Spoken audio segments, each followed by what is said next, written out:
Inisa-isa ng kinatawan ng Commission on Audit sa impeachment trial ang mga napuna nilang paglabag at kakulangan sa liquidation ng Office of the Vice President sa kanilang 125 million peso confidential funds.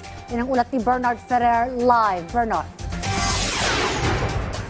Dayan, hindi compliant ang physical at financial plan ng Office of the Vice President kaugnay ng paggamit umano ng kanilang confidential fund. Yan ang siniwalat ng dating state auditor ng COA ICFAO. Yung kanilang physical and financial plan ay hindi compliant dun sa requirements ng Joint Circular 2015-01. Batay ito sa Audit Observation Memorandum o AOM ng dating state auditor ng Commission on Audit, Intelligence and Confidential Funds Audit Office na si Attorney Roderick Wamil.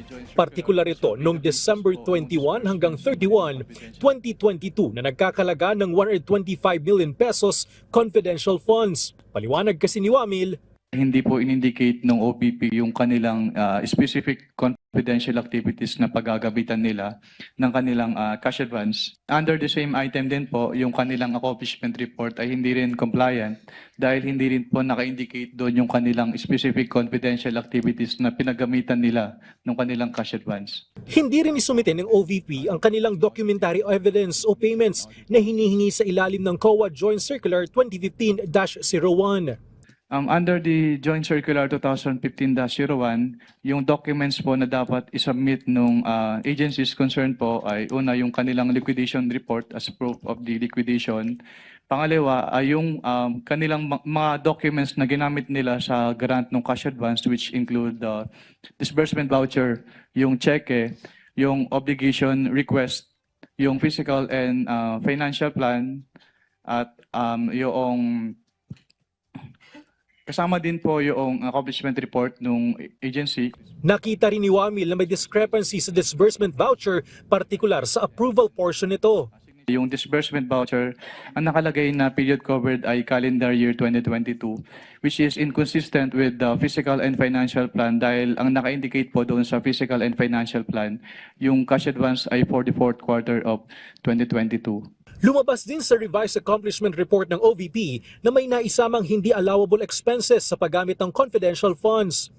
Based on this document po, some of the line items as presented po na confidential expenses ay hindi among the allowable expenses under item 4.8 of the Joint Circular. At yung items po na yun, Ano-ano ang mga items na yon? yung letter E po, yung provision of medical and food aid for 40 million pesos at yung payment of incentives or traveling relative to confidential operations na 10 million pesos. Naisama rin dito ang payment of rewards na nagkakalaga ng 10 million pesos pero nabigong isumite ang mga dokumentong magpapatunay na naging matagumpay ang information gathering o surveillance activity. Maliban dito, may binili rin ng OVP ng mga lamesa, upuan, desktop printer at computer pero ang supporting documents ay ang acknowledgement receipts sa halip na official receipts o sales invoice. Lumabas din ang mga pangalang Mary Grace Piatos, Renan Piatos, Nova Santos at iba pa sa acknowledgement receipts na isinumite ng OVP. Dayan, ayon kay Attorney Mawil, mula nang magsimula siya noong 2014, tanging si Vice President Sara Duterte lamang ang isinailalim nila sa audit kaugnay ng confidential funds. Wala daw kasing appropriation para sa confidential funds itong sina dating Vice President Judge Marbinay at dating Vice President Leni Robredo. Dayan? Maraming salamat, Bernard Ferrer.